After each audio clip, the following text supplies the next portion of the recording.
What is going on, guys? PapaSea back with a Duel Links video for you guys, and today I'll be taking another look at a Counter Fairy deck because now I actually have a completed Counter Fairy deck. Of course, you guys will support the channel. Make sure you leave a like and subscribe if you are new. One like really does go a very long way, and we are very close to 100 subscribers, so leaving a like will help us get there even sooner. So, let's take a look at the deck real quick. So, I am kind of future-proofing this deck a little bit. What I mean by that is, in like a week and a half's time, there's going to be the big skill update, and the ban list is going to come out. And restart's gonna be very different. Restart, you're gonna start with one less card, essentially, which isn't that great. Like, it's not the worst thing in the world. I just don't. It doesn't make me want to use restart in every deck like I do now, which is part of the reason why I haven't been playing 6 Sams lately. I want to use another 6 Sam build as I just move my phone over.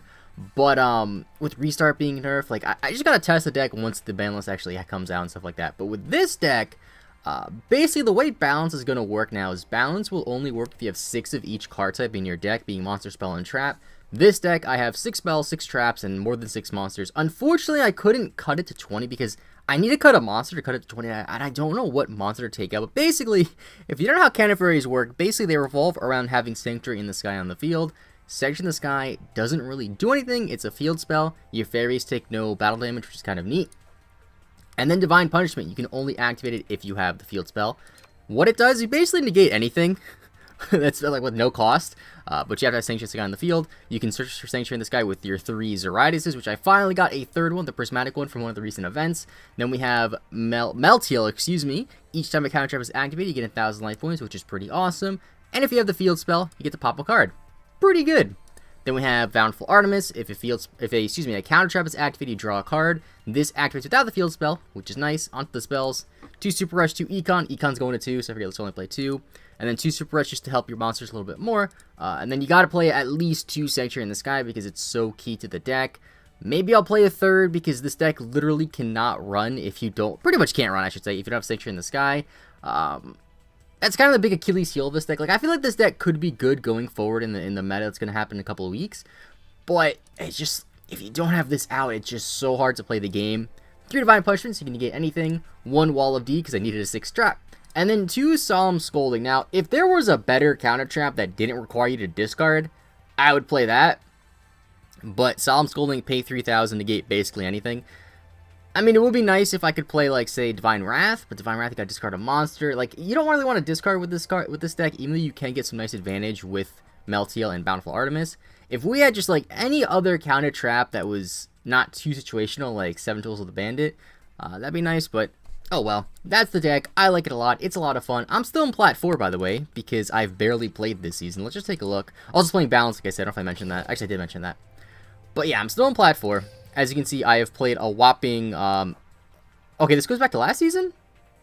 Yeah, it goes back to last season, I guess, because these are all legend people. Yeah, this is May 30th. So when did I get to June? So I have I have 3 games played this season. It's halfway through the month. Still in Plat 4. Let's get into this, though. Now, one big unfortunate part about playing right before a ban list is you're going to have all the people coming out with their full power Sylvan decks, playing Grit, playing Restart, because they know, come the 26th of June, they can't use their brainless deck anymore. And that's, they gotta let it out of their system now. I always try to do stuff like that, though, like before a ban list comes out, I try to, like, adjust to the ban list, like, as if it were right when it's announced. But, like, with this particular ban list, it's kind of hard, because this is not a great hand. Actually, it's okay. It's okay. Because, like, so many skills are getting nerfed that it's hard to play without them. You know what I'm saying? Like, you can't, I don't know. So, I can understand people use, like, Restart and stuff like that, but if people are using, like, Sylvans and, not a fan. Definitely not a fan. But my opponent has Restart, which is fine. I mean, I guess what I could do, am I going first? Restart. Archfiends. Archfiends, I actually haven't faced Archfiends this season, even though I only played, like, 3 games. With the 5,000 life points, though, they actually are pretty good because they can use, what's that? What is it called? Card of the Sky? No, Card of the Soul? Something like that? And search for one of their Archfiends because it's 5,000 attack and defense combined, which is pretty good. But you're going to have a pretty suboptimal opening. Okay. You know, I hate how this card... Oh, no, this isn't the card I was thinking of. Never mind. Never mind. I'll take that back. So, okay. What I have to do here now is set the Econ, set the Scolding, and I'm going to set the Divine Punishment. Now, what I'm going to do Should I summon the Meltiel or not? Because no matter what, you know, I think I am going to summon it so I gain the 1,000 life points. Basically, I didn't really explain what Vandagalon did. When a counter trap is activated, you can special summon it, and it does different effects depending on what it negates, which we'll get to when we get there. So, I'm going to summon the Meltiel, just so when I activate Solemn Scolding and play 3,000, I'll get an extra 1,000. And then I can special summon my Vandagalon, and depending on what I negate, I could do something. So, hopefully he activates a trap, because that's the best effect. You get to destroy a card your opponent controls. But I doubt it, because he has no cards in the graveyard. So why would you activate a trap in Archfiends when you have no cards in the graveyard? Unless it's like, I don't know. What's a random poppable trap in this game? I have no idea. Can't even think about it. So you're going to summon this thing. Which is fine. I might have to econ. Maybe... Okay, you're not even going to activate any effects. Nice. So yeah, let's just econ this. Unfortunately, not a very optimal econ, but I want a Meltiel on the field. If I get Sanctuary in the Sky, though, I think we're in a really good spot. Now she might activate a trap. That's called the Archfiend or something. So nothing. Okay, I'll set this. And I'll attack into... What does this do when it's destroyed, actually? So I'll summon it. You cannot attack this turn. Do I want to do that? I could Divine... I could Scolding it. Destroy... Oh, it's destroyed by a card effect. Okay, so it's not by battle. Okay, good. Never mind. It's been a minute since I've played. I'm sorry, guys. A little rusty. I've not played very much the past couple of weeks, unfortunately. But with the new ban list, with Sylvan's getting nerfed, new cards coming out. Apparently, there's supposed to be a new mini box sometime this month, which is kind of nice. Summons a monster in attack position. Okay. That's fine.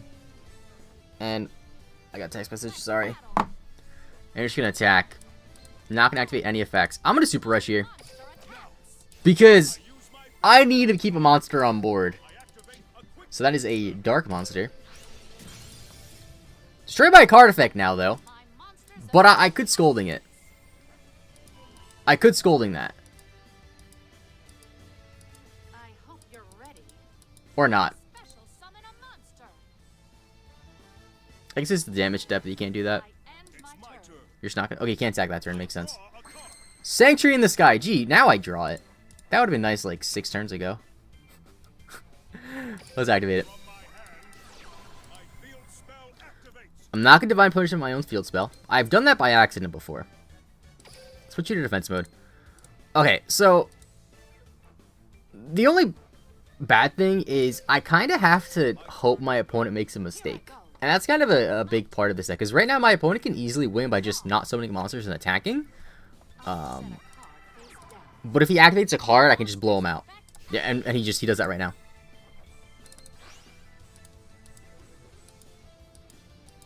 So he's probably going to target the Sanctuary in the Sky. No, he's going to target the Divine Punishment, which will be chained. And then I'm not going to chain Scolding. So I'll gain 1,000 life points from this, which is great. So now when I Scolding, I'll be at 3,000. I'll destroy the back row reset first, because he can't activate the one on the left. And it's Divine Wrath. And I will summon this. Because I can. Not going to Scolding my own monster. Let's put you in attack mode, Vandagalon. Or Vandalgion. I don't know how to pronounce his name. I remember getting this card in TCG, by the way. It was like a Shonen Jump promo. I thought it sucked. To be fair, I kind of did. But in this game, it's kind of cool. So, I get to target a monster in the graveyard and special summon it. But I don't have any monsters in the graveyard. That's a problem. So he's going to Chaos Hunter here. Discarding that. I'm going to Scolding that. Screw that. Destroy your other back row and I can possibly win next turn. So I pay 3,000. That's done.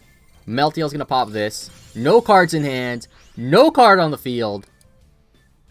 Give me a Bountiful Artemis. Give me a Zeritis. We got game. Any monster, basically. Actually, even a back row could stall me out for a little bit. Because there's really not a play that an Archfiend deck can do with no cards in hand and no cards in the field. I don't know. And this particular Archfiend build seems rather bricky. Because she's playing Invader of Darkness, Chaos Hunter. And there's the Zeritis. Boom. Not activate the effect. Normal summon it. Yeah, gotta be careful with this deck. Because Zeritis, you could discard to search for Sanctuary. But I don't need to do that right now. So that is going to be game. And that is the power of this deck. You know, you just one negate and you can just completely blow them out like that. Which I love about this deck. Absolutely love about this deck. Now, it is kind of unfortunate that, like, you only have 3 Divine Punishments, right? Now, Scolding is cool, but Divine Punishment's infinitely better. So, the problem with only having 3 is, like, you can't search it. There's only 3 of them. Now, Harvest Angel of Wisdom is a card that I've played in the past in this deck. Harvest Angel, when destroyed by battle, you get a counter trap from your grave back to your hand, which is kind of nice. But I feel like in Duel Links, in a 20-card format, especially with the 5,000 life points, having the 2 Scolding and having the 3 Divine Punishment is more than enough. Because if you have Meltiel Scolding, you go to 3,000, which really isn't bad at all. And yeah, just to show you how little I've played. We got the Duel Orbs! Oh, baby! Alright, let's go again. Might be a rank up game. I think I'm on a 2-game win streak now. I don't really know how Plat rank ups work. I always forget. I always struggle in Plat, by the way. I don't know what it is, but I struggle more in Plat than in Legend. It don't make no sense to me. Alright, we got Staniel. Interesting name. Odeon. Okay, it's gonna be interesting. If it's like Endless Trap Hell or something like that. Okay, we're not getting a rank up, but he's getting a D rank, and we're going first. Now, this deck, 24 cards. This deck likes going first when you open hands like this. This is actually a bonkers hand. Like, this hand is absolutely bonkers right now. Activate the field spell. Summon Bountiful Artemis. Set my 2 counter traps. That's why I like balance too. Which I guess could be a good reason to play a 3rd field spell, because then it just enhances your chances of opening with it, because you have the 3 Disrupted Search the field spell and the 3 field spell, which I believe would give you more than a 50% chance of opening with it. Because if you only have 6 spells, you're guaranteed to open a spell, 3 of them are the field spell. 50% right there, and then you have the monsters who can search it. Interesting. Okay. Is it Paleo? Alright. Yeah, not today, buddy. Not today, buddy. And just like that, I gained so much advantage, because I essentially get rid of 3 of his cards and draw a card. Like, there's not, like, he can't win. I got 1 counter trap can give you so much advantage in a duel. What is it, like a... He went, what, -3? I went +1? Actually, I went neutral, I guess, because I used a card and drew a card. Either way, I love this deck a lot. I'm really excited for the new ban list to play this deck, just to see how it'll fare once everyone has to play under the new ban list rules, because obviously right now, like I've been saying, even though I'm sort of adhering to the new rules, they're not going to go into effect for a while. So it's entirely possible I play somebody with Sylvans, playing somebody with Heroes with 3 Celestial, Amazonis with Econs and Triple Onslaught, stuff like that. And Cyber Angels, I guess. Cyber Angels just got hit for no reason. Like, I feel so sad for Cyber Angel players. Joey Wheeler. I don't like seeing Joey anymore in this game because it's rank up game. Probably Grit, which is a stupid and uncompetitive skill. Yeah. This is exactly the person I was talking about. The type of person who is just a bad player and cannot win unless, you know, they're... You know, basically once 26 hits, this person probably will never win a game again. So... I just discard Zeritis. Let's get my field spell. Now, I have to activate the field spell because you can't summon Zeritis once the field spell is on the field. Another funny story about playing this deck in Sylvans, right? So, sometimes what they would do, let's summon this, is you would have a field spell, a Zeritis, and a set card. They would Milico Mushroom and a Marshal Leaf, and they would destroy the monster and the field spell. And I'm just like, you do realize if you destroy the field spell, you destroy Zeritis? So you don't have to... I don't know. People are wild. Like, they just don't read cards.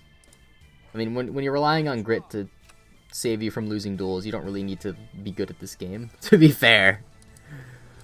I mean, when you literally have a skill that says, hey, you're supposed to lose the duel, but, JK. So that's probably a Mushroom. Which is quite unfort. I mean, I guess it could be a Carrot. Carrot would be ideal. Divine Punishment. Since I drew the Divine Punishment, I'm not going to attack. I'm just going to set this and end my turn. And then if he flips it, I'm going to Divine Punishment. And then if he has... I have Super Rush and I have Wall D, so unless he gets Dumby Lucky, I should be in a good position with my next turn, especially if I draw a Counter Trap or another monster. So it's a Mushroom. Now, unfortunately, Zoraidis doesn't get any effect when you activate a counter trap. You know, I don't draw a card to gain 1,000 life points, something stupid like that. Which is awesome. Well, not awesome. It's awesome when you have his Meltiel on the field. When you don't, it's just pretty good. Probably another one. That's interesting. So there's the Meltiel. Would have been nice last turn.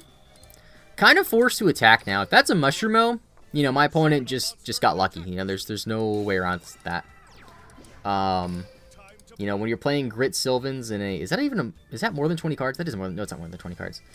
When you're playing Grit Sylvans, you open double Mushroomo, you know, you can't get more luck-based than that, can you? Exactly. Like, it's just so crazy how little skill this deck requires to play, and I don't understand it. Like, I see people sometimes who are like, oh man, I'm so happy, got my first King of Games with Sylvans, and they write like this extensive report, and it's like, okay, first off, this guy's playing Treacherous with Divine Wrath. Okay, hot take. I do not understand, for the life of me, why people play multiple traps with Treacherous. I get Treacherous is a fantastic card, and I can understand it in Amazonas, even though I wouldn't personally play it, because you do have the multiple continuous traps, which don't go to the field a lot. It's graveyard a lot, unless you use, what's her name's effect? Princess's effect. But at the same time, like, I see people who are playing, like, Divine Wrath, 2 Treacherous. I'm like, what are you doing? Like, you're literally playing 2 dead cards if you use the Divine Wrath first. So what's, like... Boggles my mind, dude. Boggles my mind completely. So I got a Wall of D set, which is kind of nice. Now, I'm kind of playing from behind here. Granted, against Sylvans, they could have 1 card in hand. You'll still play from behind because they can just summon Marshleaf and mill the nuts. But, I don't know what I would rather have here. A monster or a trap? Probably a monster. Well, he milled a Rose Lover, so I could lose here. Yeah, if he has Guardioak in hand, I could lose here. So you can just, like, mill, get a carrot. Although, I guess I could still Wall a D, so it just won't affect the newly summoned monster. Which is going to be Hermtree. Gonna use the effect, gonna mill an Econ, okay. I feel like he's playing a lot of Spell and Traps for Sylvan deck. We saw Treacherous, we saw Econ, we saw Divine Wrath. I'm just gonna take these and Wall a D next turn. Because even if he summons something off of Rose Lover next turn, if he mills another Rose Lover, I'm gonna lose anyway. So, it don't matter. It don't matter. Got the Super Rush. So I should be okay. I actually had a good monster here. That is a good monster. Don't have any counter traps, though, which kind of sucks. Now, luckily, he can't activate a Treacherous, so that's what's set. It could be an Econ. Could very well be an Econ. It's not activatable, so it could be a Divine Wrath, Ultimate Providence, something like that. Okay, so here, if he say just summons Carrot, I'm in a good spot. Because I can just Wall a D and kind of blow him out there. But transversely, if he mills a Mushroomo or... Okay, that's fine. I also don't take battle damage if he attacks this, which is nice. I think last game I put Melted at defense to avoid battle damage, and then I just realized if I had Sanction this guy, I wouldn't take battle damage. So he summons a monster. He gets his 3rd Marshleaf. Must be nice. Luckily, he can't mill another Marshleaf. But he could mill a Rose Lover. And a Carrot. So I'm going to have to Super Rush whatever comes off of the Rose Lover if he has something. Yeah, of course he has something. Like, why would he not? Like, why would he not have something? So I'm going to force activate both of my back rows. And then I won't be in a terrible spot. What? What? Why wouldn't you just discard this carrot for the other carrot? Do you want us to be immune to traps that badly? Like, what? That's a horrible play. I'm sorry. You have anti-magic arrows in your hand? I mean, if you did, then there's no point of summoning it off a Rose Lover. That was a dumb play. And I might still lose. That just shows you, you know, if you're playing Sylvans, you really don't have to play smart or play well in any capacity. You just... That's it. Like, why make the optimal plays when you can just rely on luck? That's 500. I can't win next turn, though. I'm gonna need a trap here. That's a brick. Yeah, I needed a Divine Wrath, or Divine Punishment. So I can attack here for 16. Now, he can summon his carrot, assuming he has a monster in hand. He might not, actually. We hit 2 Komushimos, 3 Marshal Leaf. He has no Rose Lover in grave. He has to have a Guardioak in hand by this point, because we have not seen Guardioak. Now he's going to use the carrot's effect. Discarding... Okay, well, we lose because my opponent just got really lucky. Like, that's our frustrates me the most about this deck, is you don't have to be a good player to win with this deck. Like, you just get lucky. Like, what do you do in response to this? Nothing. The ban list, that's the response. You don't play until June 26th. So yeah, there's nothing I can do here.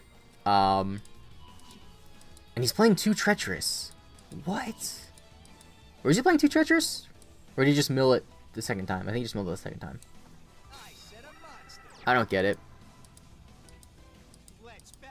Yeah, that's it. That's going to be game. Unfortunately, you know, I mean, this player's going to have a very tough time come June 26th. But either way, excuse the salt. That'll be for today's video. Counter Faries, again, love this deck. I have another deck built. What deck did I have that I was going to make a video about a different deck, but I decided to use this one instead. I forgot what deck it was. I don't know. Maybe I'll make a video with the Silent Magician's cards, but, like, I ain't about... Oh, I get gems. I didn't mean to click there. But I'm not about spending, like, what is it, 18 bucks to get the 3 decks. I don't know. Just talk briefly about this deck. Like, I do wish that you could at least get one with gems, maybe 750 gems for one deck or 1,000 gems for a deck. But at the same time, you have to realize that, like, you know, if people don't spend money on Duel Links won't exist anymore. So yeah, it sucks for the free-to-play player, but at the same time, if there weren't people who paid to play this game would not exist anymore. Because there's no ads on this game. There's no, like, the only way they make money is when people buy stuff in-game, so...